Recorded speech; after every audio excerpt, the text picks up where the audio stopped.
Warning: the story you intend to hear may not be suitable for younger listeners. Discretion is advised.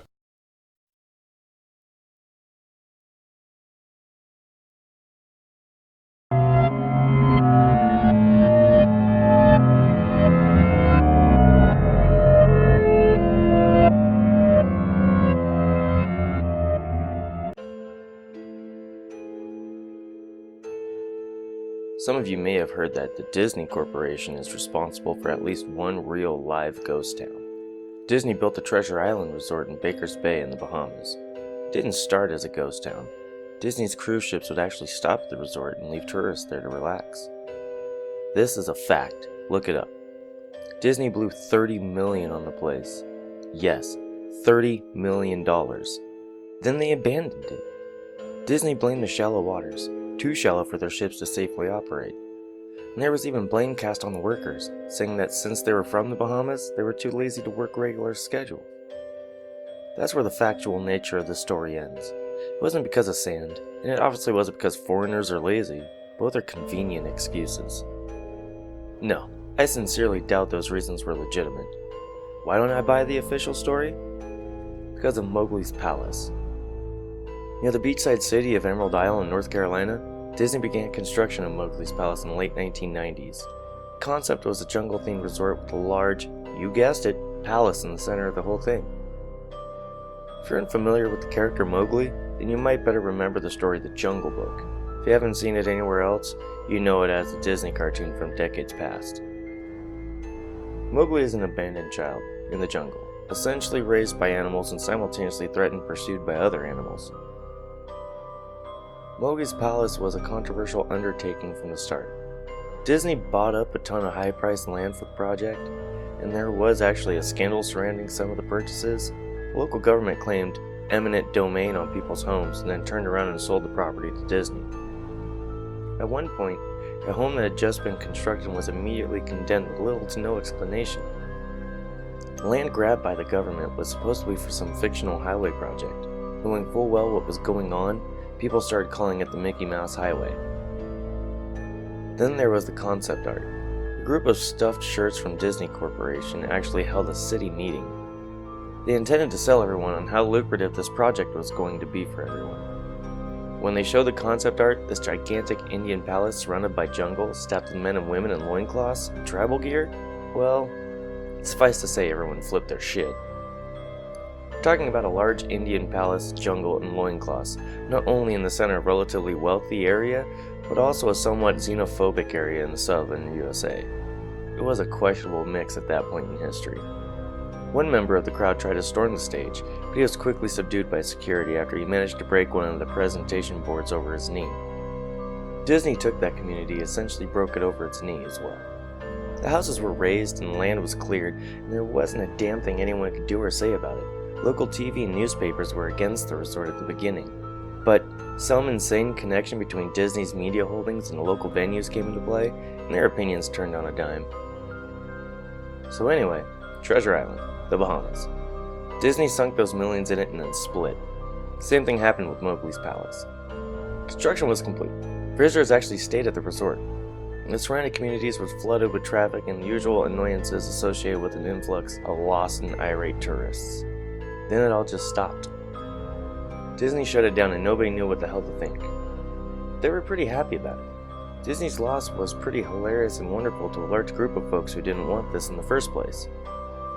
I honestly didn't give the place another thought since hearing it closed over a decade ago. I live maybe 4 hours from Emerald Isle, so really I only heard the rumblings and didn't experience any of it firsthand. Then I read this article from someone who had explored the Treasure Island Resort, posted a whole blog about all the crazy shit he found there. Stuff just left behind. Things smashed, defaced, probably ruined by the disgruntled former employees who had lost their jobs. Hell, locals from all around probably had a hand in wrecking that place. People there felt just angry about Treasure Island as folks here did about Mowgli's Palace. Plus, there were rumors that Disney had released their aquarium stock into the local waters when they closed, including sharks. Who wouldn't want to take a few swings at some merchandise after that? Well, What I'm getting at is that this blog about Treasure Island got me thinking. Even though many years had passed since its closing, I figured it might be cool to do some urban exploration at Mowgli's Palace. Take some photos, write about my experience, probably see if there was anything I could take home as a memento. I'm not going to say I wasted no time in getting there, because honestly, it took me another year after I first found about the Treasure Island article to get around to going up to Emerald Isle.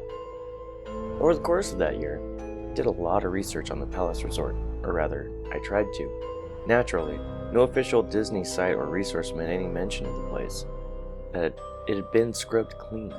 Even odder, however, was that nobody before myself had apparently thought to blog about the place or even post a photo.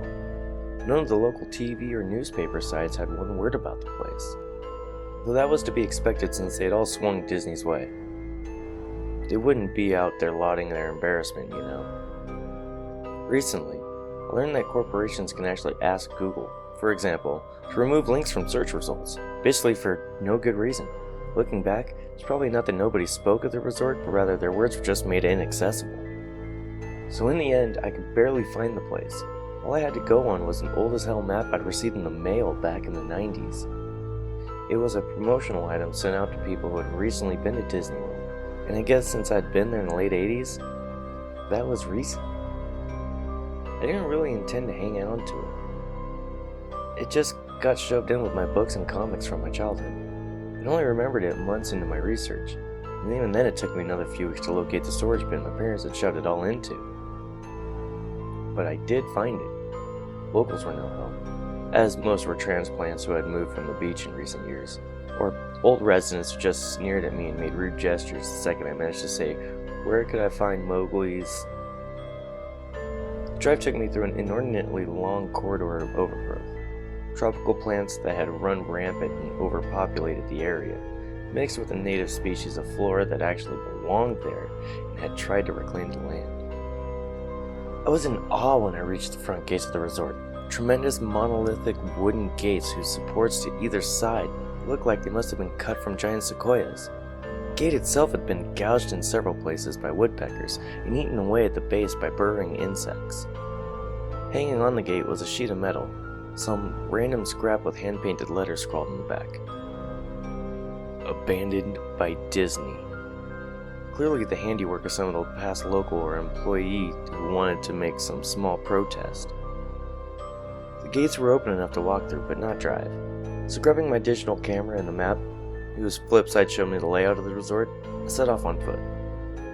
The inner grounds of the palace were just overgrown as the entryway. Palm trees stood untended and ragged among piles of their own coconuts. Banana plants similarly stood in their own stinking, bug-riddled refuse. There was this sort of clash between order and chaos as carefully planted rows of perennial flowers mixed with obnoxious tall weeds and stinking blackened mushrooms. All that remained of the outdoor structures were broken, rotting wood and various charred bits of unidentifiable material. What was most likely an information booth or an outdoor bar was simply a pile of assorted debris, chopped up by past vandalism and ravaged by weather. The most interesting thing on the grounds, though, was a statue of Baloo, the friendly bear from the Jungle Book, which stood in sort of a courtyard in front of the main building. He was frozen in a jovial wave toward no one, staring into empty space with a silly, toothy grin as bird shit covered the whole swath of his fur and vines ensnared this platform. I approached the main building, the palace, only to find the outside of the building covered in graffiti where the original paint hadn't peeled and chipped away. Front doors weren't just open, they'd been taken off their hinges and were stolen. Above the front doors, over the gaping maw where they had been, someone had once again painted, "Abandoned by Disney."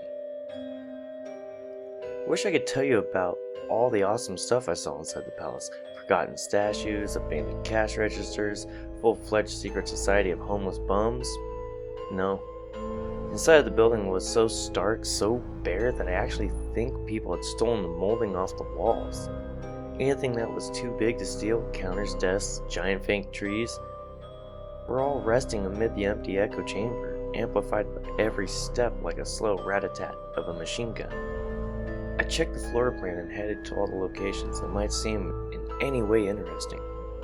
kitchen was, as you imagine, an industrial food prep area with all the appliances in space, no expenses spared. Every glass surface was broken, every door knocked off its hinges, every metal surface kicked and dented.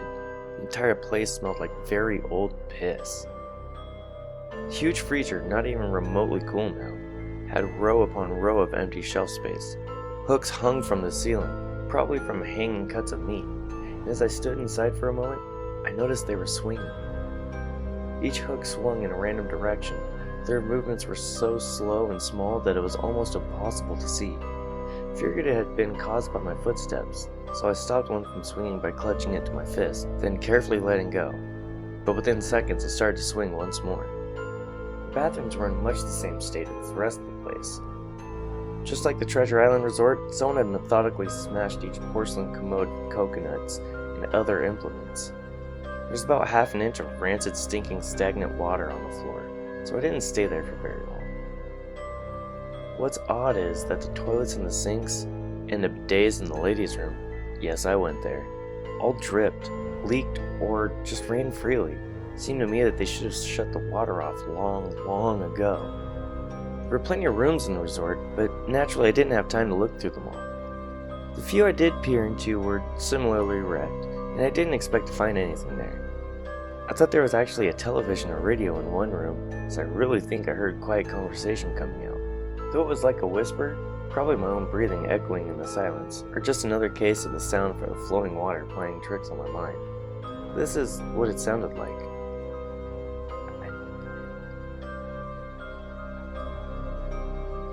I didn't know that. Your father told you.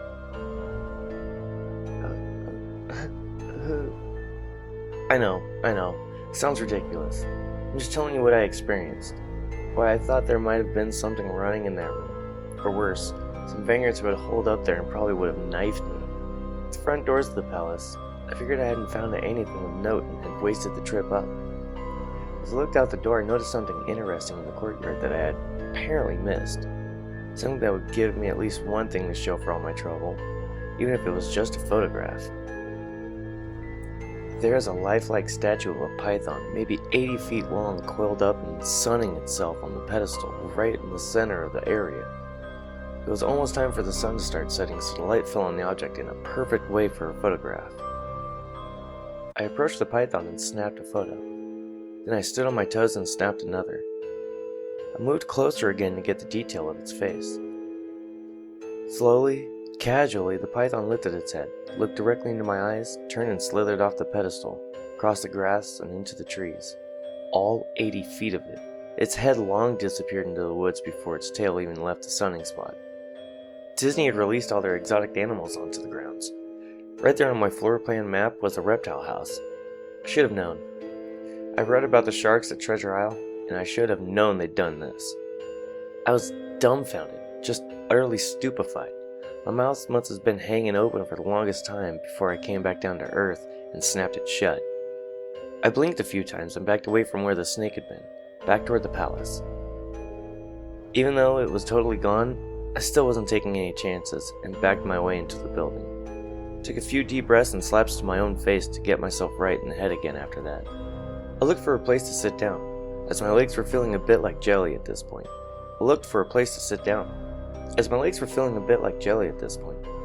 Of course, there was no place to sit down. Unless I wanted to recline into a broken glass, or the dead leaf carpet, or haul myself up onto a desk of questionably reliability. I had seen some stairs near the palace's lobby and decided to go have a seat there until I felt better. The staircase was far enough away from the front of the building to be relatively clean, save for the startling accumulation of dust. Pulled a wedge of metal off the wall, once again painted with the "Abandoned by Disney" motto I'd become accustomed to. Placed the wedge on the stairs and I sat on it to keep at least somewhat clean. The stairway led downward, below ground level. Using my camera flash as sort of an improvised flashlight, I could see that the staircase ended in a metal mesh door with a padlock. A sign on the door. A real sign read, "Mascots only, thank you." This perked up my spirits a little bit, for two reasons. One, a mascots only area would have definitely some interesting stuff back in the day. Two, the padlock was still in place. Nobody had gone down there. None of the vandals, not the looters, nobody. This was the only place I could actually explore, and perhaps find something interesting to photograph or steal. I had come to the palace essentially agreeing with myself that it was okay to take anything I wanted because, hey, abandoned. It didn't take much to bust the lock. Well, actually that's wrong. It didn't take much to bust the metal plate on the wall that the padlock was hooked to. Time and decay had done most of the work for me, and I was able to bend the metal plate enough to pull the screws out the wall, something nobody else had apparently thought of, or hadn't been able to do at the time. The mascot's only area was a startling and very welcome change from the rest of the building I'd seen. For one, every second or third fluorescent light overhead was illuminated, even though they flickered and faded randomly. Also, nothing had been stolen or broken, even if age and exposure were definitely taking their toll. Tables had notepads and pens, there were clocks, even a punching clock on the wall complete with filled out time cards. Chairs were scattered around and there was even a small break room with an old, static-filled television and long rotting out food and drink on the counters.